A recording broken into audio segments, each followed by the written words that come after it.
you doing, Taryl? Cold out there today, ain't it? Oh, it's freezing out there. Having trouble with your heater? I can't keep her running. What is it doing? It runs for a minute and shuts itself off. Okay, alright. Trying to run it out in the barn to keep the girls warm out there. Okay, alright. I'll take a look at it for you. You need it? I need it back ASAP. ASAP? What is ASAP? ASAP. Hey, who's the sap? As soon as possible. Oh, is that what that means? Now, what are you heating with this?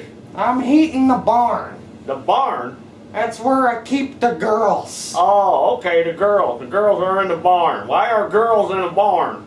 Because they're strippers. Oh, okay. Alright, you got a stripper barn. Yeah, and this is what I heat it with. And the girls ain't wearing very much. So we gotta get this back as soon as possible. Alright, here, I'll deliver it. I'll even deliver it. I want to see these girls. Yeah, I'll give you a guided tour if you come down and bring it ASAP. Alright, I'll bring my son Taryl Jr. with me too. He likes girls, I think. That sounds like a good idea, Daryl. Alright, I'll see ya. Alright, ASAP, the girls are cold. Okay, alright, bye. Now, I'm not giving you any kind of clear-cut ways on how to fix these heaters. I'm just showing you the basics of how it works and what to look for. But, you know, using this knowledge may help you to troubleshoot one of these. Okay, I'm going to go over the basic operation of one of these here torpedo heaters. Because the way to fix anything is, once you know how it works, then you can pretty much figure out what's going on with it. So, what you got here, back here is an air pump. This thing here is an air pump. When this is spinning, it's pumping air across this nozzle. So think of it this way. If you took a straw and put it in a glass of water and blew over the top of the straw, it's going to suck that water out of the glass, and it's going to come out the top of the straw. So that's what this is doing. You got air going across that, which is drawing the fuel out of here. This is the fuel in the back. And that pushes it across that nozzle. There's a nozzle in there. And that sprays the kerosene out. And then this one doesn't use a spark plug. This is a hot surface igniter. That thing glows red, lights the kerosene, then it dies out. Now, if you ever change one of these, it's very important you do not touch that metal tip. If you touch that metal tip on the end of this thing, the oil's in your finger, that thing will shatter. And this thing isn't cheap. It's like $35, $40 for that. So if you ever replace one of them, do not touch that metal tip when you install it. And don't bump it. That thing will break easy. You gotta be careful. So you got your air pump and your motor too. Your motor spinning, and that's blowing air across it too. This here is a photo eye. This sees the flame. If this doesn't see the flame correctly, it'll tell the heater to shut off. It'll say, there's a problem, shut down, red alert, red alert. Sometimes spiders and stuff will get in there or dirt. So, you know, you take this thing out and look down in there and make sure there ain't no dirt or boogers in there. You can take a Q-tip and clean that glass. You can test this too with an ohm meter.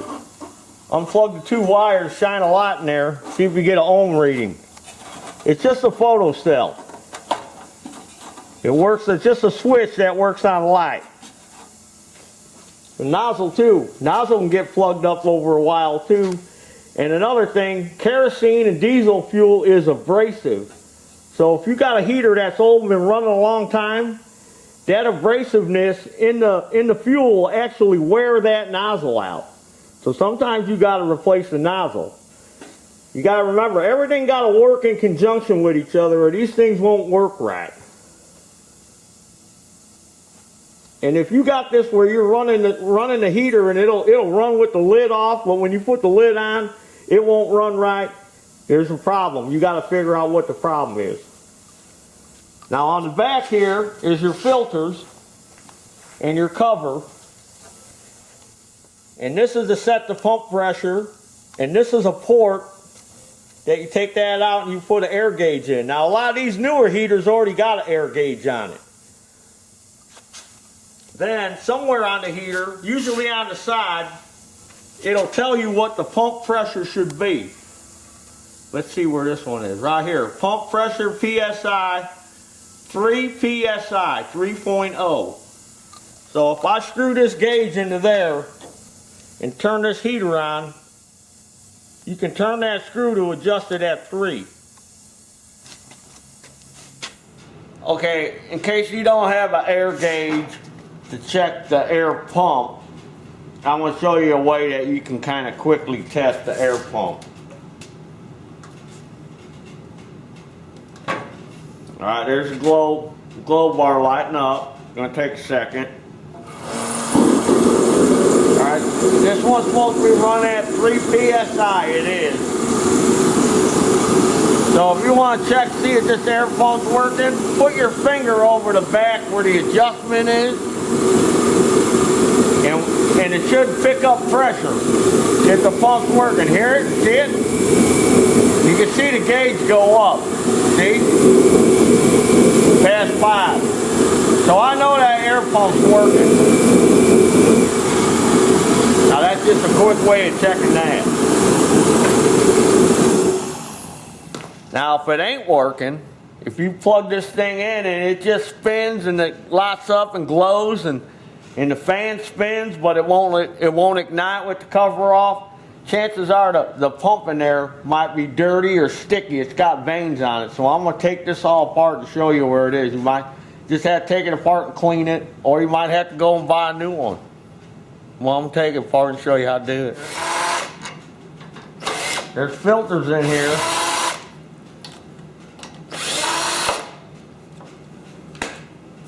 There's 2 filters here. Here's one, here's the other one. See? It's got that black stuff on it. That's coming from the air pump because the air pump's made out of carbon. So you might want to put a new kit. There's a little tiny filter in here if I can dig it out with my little fingers here. There's one in here. Sometimes they just need a new filter kit. Now behind these other screws is where the air pump is. Now I'm going to zip these off and show you that. I can do that fast with this here zippy drill. Zip it out. Look at that. Look at that. You don't want to put it together with this though. You might wreck it. There's no gaskets or nothing. This is machined real flat like. So there's no gaskets or anything. Alright, here's the air pump. This is what pumps the air. And it's got 4 little veins. You got to be real careful like. Take this out. Sometimes these things stick. They get sticky. Don't want that to fall in the drain. I'd stick my hand down in there. That's icky down there. So see, you can clean all this. See, this is sticky. This, you can clean that out. Some brake cleaner or carb spray. And these are the little veins. Now sometimes these veins from wearing will get a little lip on the end. So you can either sand that off or flip it over and use the other side, because if it gets a lip on there, then it ain't gonna pump the right amount of air. So that could be a problem why your heater don't work. This air pump ain't working right. So we're gonna clean this out real good, put it all back together. You can either blow this out or go where you can get heater parts, or you can go on an inner screen and buy these parts probably. Because if you're watching this how-to video, you're already on the inner screen, so you probably know how to use the inner screen. Alright, now you see this isn't centered, because what it does is it grabs the air and makes it tight up here at the top. Now this ring here got 2 screws. You can loosen that and this thing will flop up and down. What they call for is 5 thousandths at the top here. So if you got one that you're spinning and it's kind of hitting a tight spot, you may have to adjust this to 5 thousandths. So you get a 5 thousandths feeler gauge and you can stick it up in the top here, loosen them screws, and then push it down on there. And then tighten the screws and then pull the seal up. That wasn't supposed to happen. We're professionals, Taryl. You shut up, cameraman. Alright. Put your 5,000ths in there, tighten that down, and then pull that out. This time I'm going to hold it though. Now I'm going to put all the vanes back in. Make sure you put the vanes in the right way. You can see that where this one's been wearing. So I know that goes like that. But make sure they're not sticky. They got to move free in there.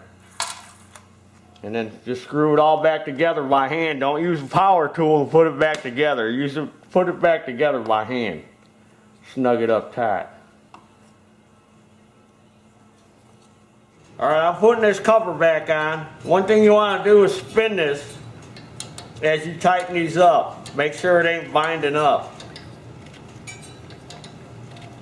That's why you put it back together by hand.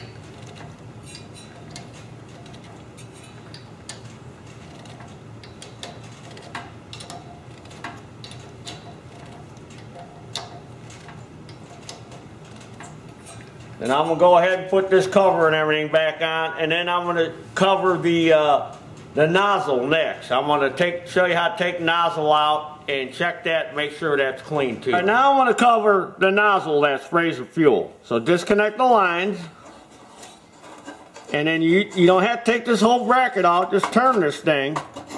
See, there's little notches on there. You just turn it and you can pull it out. That's simple. And get a 5/8 wrench. And you can unscrew the nozzle from here. Now I got one out already. Here's the nozzle. So you put a wrench on it or put it in a vise and then get a crescent wrench and then unloosen this. And then down in there is the actual nozzle. I'm going to take it out and show you. See? That is the nozzle. That's got the little hole in it. Now,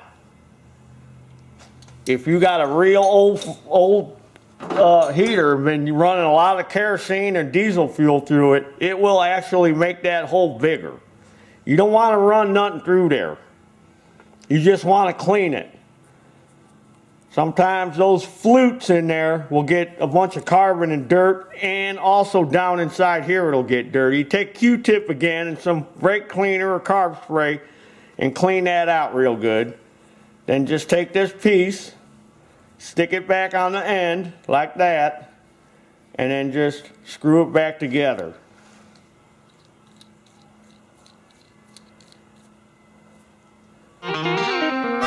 Okay, on this particular here torpedo heater, I'm going to show you where the fuel filter is. Take out this nut, unscrew this nut, push this tube down, and inside here is the fuel filter. Now this is a new one I put in, but the one I took out of there was all clogged up with them boogers that are in the tank. So this thing would suck up a little bit of fuel and run a little while and then it'd kick out. So it's got to be clean. And then I'll show you where the fuel filter is on some other model heaters, so you know where the filter is. But on this older one with the spark plug, that's where the fuel filter is, under there. We're going to cover everything on trying to fix these heaters. It's going to be quite an experience. Here's one problem with these torpedo heaters that you need to be aware of. There is a condition with the kerosene or the diesel fuel that is called, they call this an algae. And this is from like moisture, because you can see the water bubbles in there. This is from moisture and heater sitting around. Now, there's a filter in the tank, and if the filter tries to suck up them boogers in there, this heater ain't gonna run. So this is one problem you need to be aware of if you got a torpedo heater that ain't working. This is probably the first thing you need to check. Look at it. This whole tank is full of this stuff.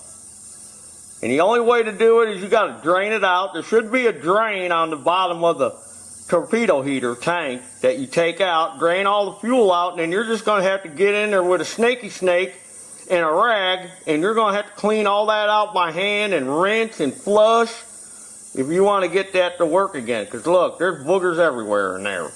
Okay, I got me a little sneaky snake here, and on the end I got a rag, and you can see them boogers as a result of the fuel deteriorating, the diesel fuel. This one had diesel fuel, but kerosene will do the same thing. This will clog up the filter and then make it won't run. You got to just try to clean that tank out as best you can. Now this is what I pulled out of this tank. That's why this one wouldn't run. It's got what's called, it resembles a sludge, but it has a name for it. It's called asphaltins, and it naturally occurs in this low sulfur diesel fuel that they sell us now. And it's it naturally occurs from moisture and water that gets in there from that fuel been sitting over a long period of time. So that's something you need to be aware of. That would be the first thing I would check on your heater when you go to troubleshoot it if you got a problem. 90% of the time it's because that fuel is old and it's got them boogers in there. You need to get that tank cleaned out, get that filter cleaned, then try it again, see if that works. But usually that's the first place I look, is the fuel. And now another thing you need to be aware of are these motors. These motors will go bad. It'll spin, but it might be weak and it may not be spinning fast enough. Now I've had that too, where everything else was working, everything else was good, and the heater still wouldn't work. Come to find out, this motor was weak and it wasn't spinning fast enough. Right, now I want to show you how this particular heater, this little heater with the hot surface igniter, the ones with the spark plugs, those are simpler heaters, and they seem to work a lot better. These hot surface ones are a little more trickier. But what I want to show you is this thing will only run a few seconds with the lid off. It won't stay running when I got the lid off. Watch.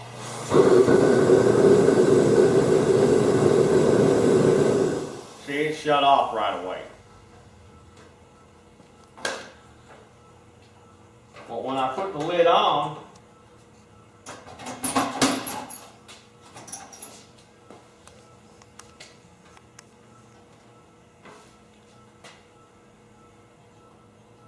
some heaters are the opposite. They'll run with the lid off, but not with the lid on.